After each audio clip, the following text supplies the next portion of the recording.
당신이 믿었던 이야기가 누군가의 실제 현실을 뒤흔들고 나아가 당신의 삶까지 잠식할 수 있었다면 어떠셨을까요? 한국 사회를 뜨겁게 달구며 한때 온 국민의 입에 오르내렸던 신비한 여인의 저주는 그저 단순한 허구의 이야기를 넘어 우리 사회의 불안과 공포가 만들어낸 또 하나의 거대한 실체였던 것이죠. 이 괴담은 과연 어디에서 시작되었을까요? 그리고 왜 그토록 많은 사람을 사로잡으며 현실에까지 깊은 영향을 미칠 수 있었을까요? 오늘 우리는 이 미스터리한 이야기의 숨겨진 진실을 파헤쳐 보려 합니다. 단순한 호기심을 넘어 하나의 이야기가 어떻게 세상을 움직이고 사람들의 마음을 조종하는지에 대한 근원적인 질문을 함께 탐색해 보시죠.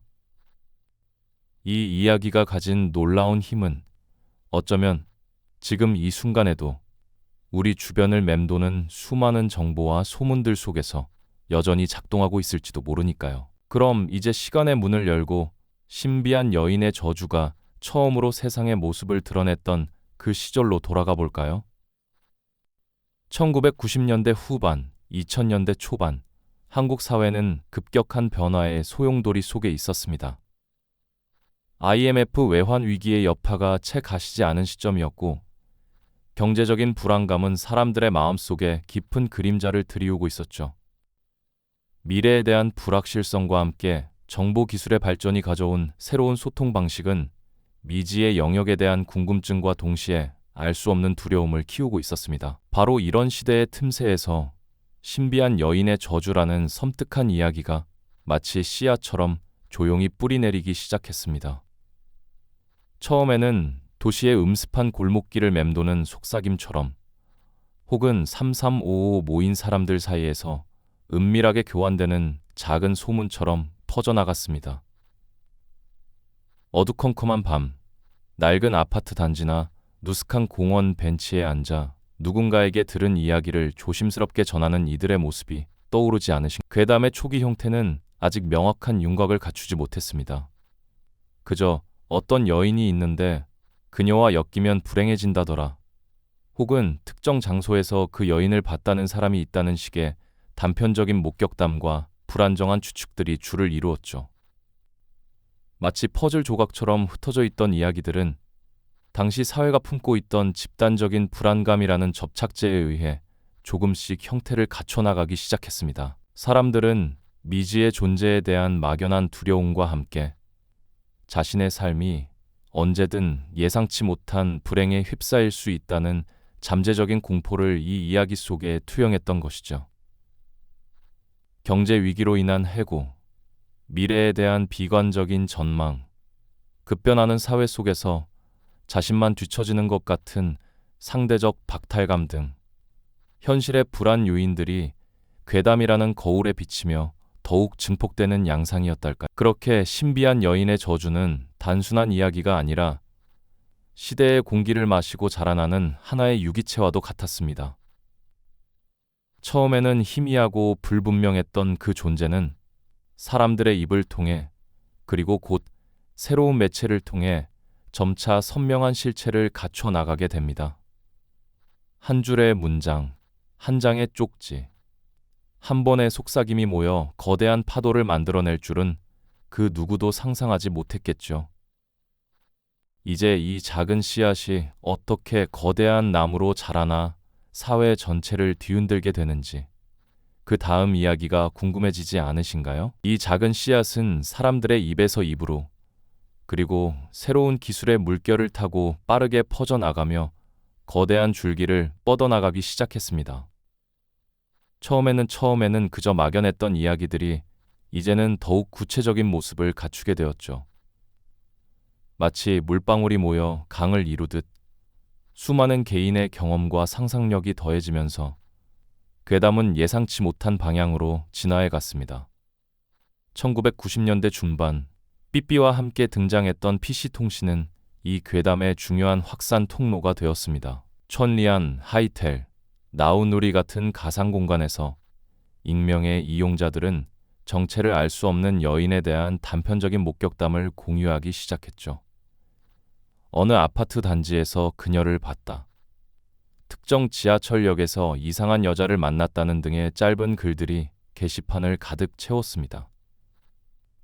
이런 이야기들은 순식간에 복사되고 공유되며 마치 바이러스처럼 전파되었습니다.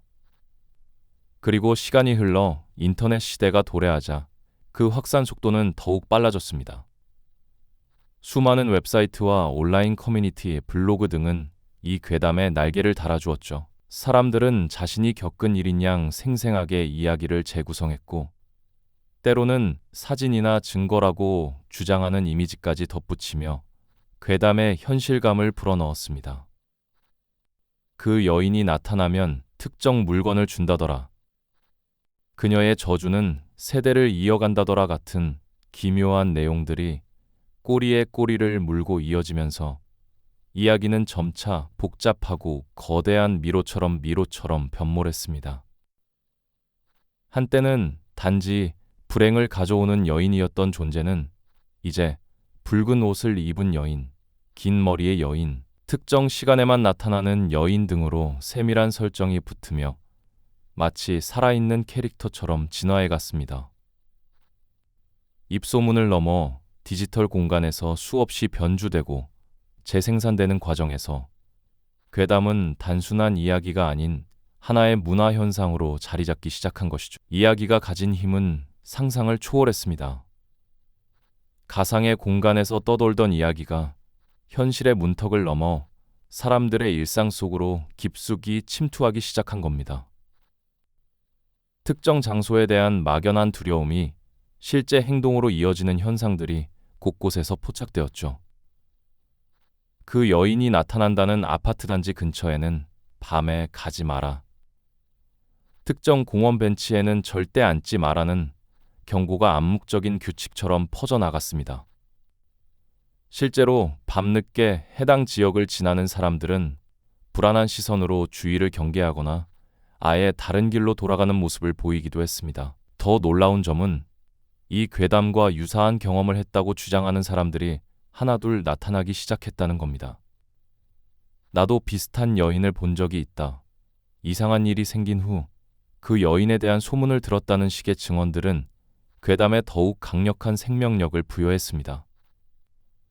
마치 거대한 거울처럼 사람들의 잠재된 불안과 공포를 현실 속으로 끌어내어 비추는 듯했죠. 이러한 현상은 급기야 언론의 주목을 받게 됩니다. 미스터리 여인의 저주, 도시를 뒤흔들다와 같은 자극적인 제목의 기사들이 쏟아져 나오기 시작했고, 방송 뉴스에서도 이 괴담을 다루며 사회적 이슈로 부각시켰습니다. 언론의 보도는 단순한 소문을 넘어 괴담의 공신력이라는 날개를 달아주어 더욱 광범위하게 확산시키는 결과를 초래했습니다.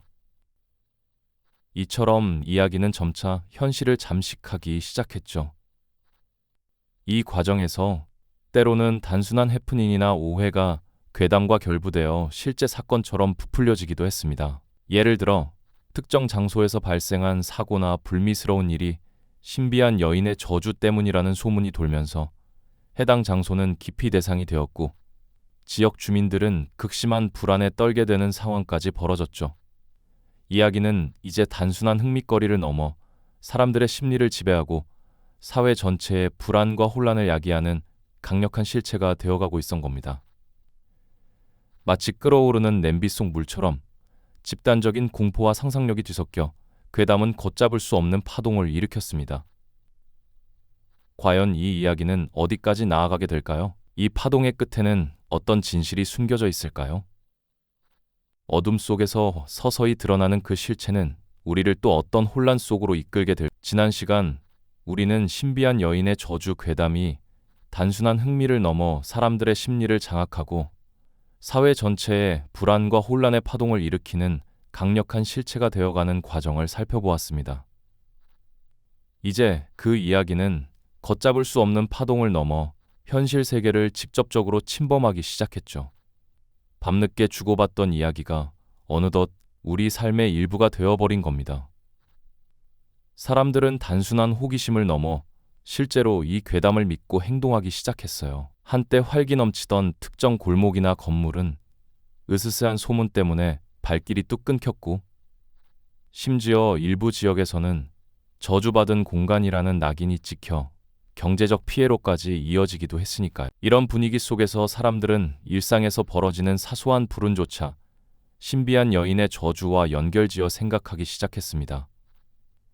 갑작스러운 사고나 설명할 수 없는 일이 발생하면 무의식적으로 혹시 그 여인의 저주 때문은 아닐까 하고 의심의 눈초리를 보냈죠.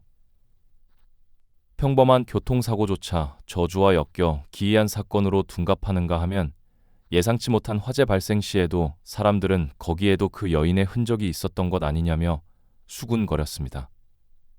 언론 역시 이러한 현상을 놓치지 않았습니다. 자극적인 헤드라인과 선정적인 보도는 더욱 힘을 실어주었죠. 저주의 그림자, 도시를 덮치다와 같은 기사들은 사람들의 불안감을 부추겼고, 방송에서는 괴담의 사회적 파장을 분석하는 시간을 갖기도 했습니다. 물론 이 과정에서 사실관계가 왜곡되거나 과장되는 일도 비일비재했습니다. 단순한 우연이나 오해가 괴담의 강력한 서사와 결합하며 마치 실제 사건인 양 둔갑하는 경우가 많았으니까요. 이는 현실의 불안감을 증폭시키고 불신과 공포가 사회 전반에 만연하게 되는 결과를 초래했습니다. 이야기가 단순한 흥미를 넘어 사람들의 인식과 행동을 지배하기 시작한 충격적인 순간이었죠. 믿음과 불신의 경계가 모호해지는 혼돈의 시대가 도래한 겁니다. 하지만 이야기의 힘이 커질수록 그 실체를 파헤치려는 움직임 또한 고개를 들기 시작했습니다. 과연 이 모든 공포의 근원에는 어떤 진실이 숨겨져 있었을까요? 사람들은 괴담의 최초 진원지를 추적하기 시작했습니다. 오래된 마을의 전설이나 기록, 혹은 특정 지역에서 실제로 발생했던 비극적인 사건들을 꼼꼼히 되짚어보며 신비한 여인이라는 존재의 모티브가 어디에서 비롯되었는지 밝혀내려 애썼죠. 이 과정에서 우리는 때로는 억울하게 죽임을 당한 여인의 한이 서린 이야기가, 때로는 사회적 약자에 대한 무관심이 빚어낸 비극적인 사건들이 신비한 여인이라는 이름으로 재탄생하여 사람들의 입에 오르내렸다는 것을 발견하게 됩니다.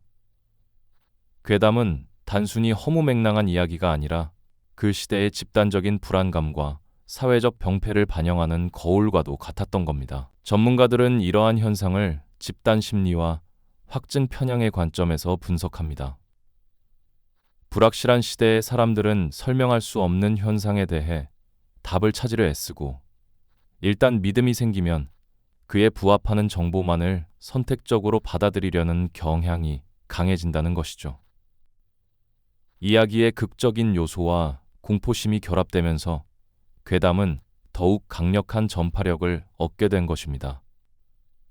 즉, 신비한 여인은 실체 없는 존재였지만 사람들 마음속의 불안과 상상력이 결합되어 스스로 생명력을 얻게 된 것이나 다름없었던 거죠. 이야기는 그렇게 현실의 빈틈을 파고들어 사람들의 심리 깊숙이 자리 잡았던 겁니다. 결국 신비한 여인의 저주 괴담은 시간이 흐르면서 점차 그 기세를 잃고 사그라들었지만 완전히 사라진 것은 아니었습니다.